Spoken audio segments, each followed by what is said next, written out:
Hi everyone, I'm Joe Huang from Human-Centered Autonomy Lab, University of Illinois at Urbana-Champaign. I'll present our work on learning sparse interaction graphs of partially detected pedestrians for trajectory prediction.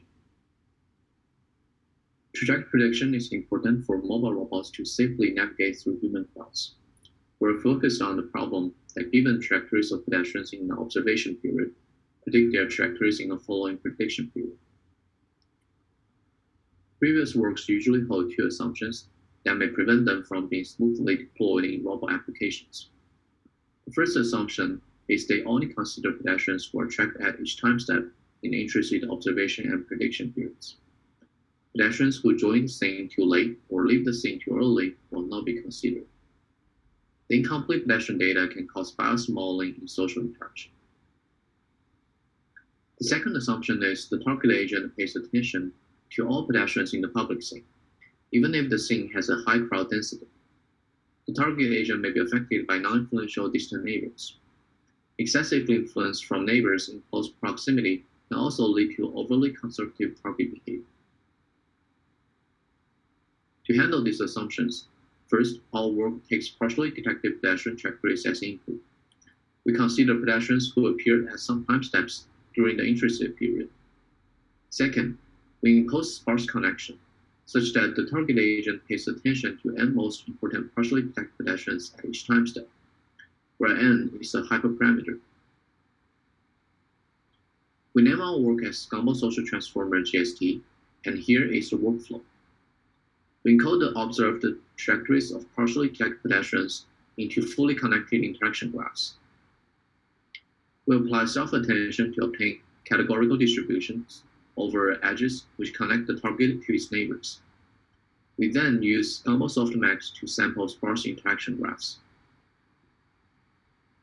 We use this sequence of sparse interaction graphs to spatially and temporally encode pedestrian features. Then the encoded features are decoded to generate positions at the next time step. The encoding and decoding process recurred until the end of the prediction period. We evaluate our work on each scene of ETH-UCY benchmarks independently.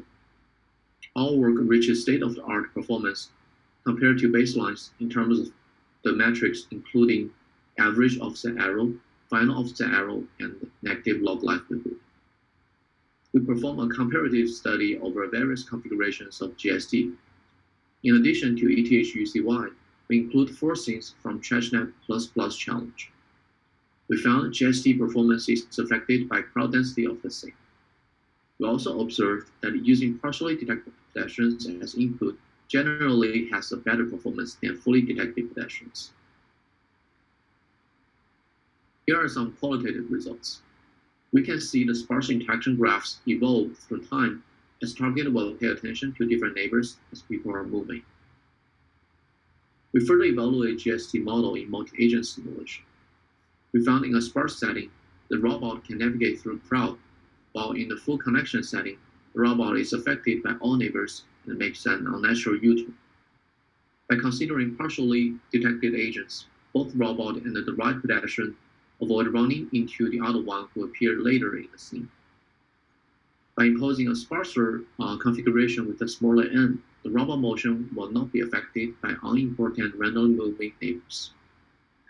Thank you. For more results, please contact us or visit our website.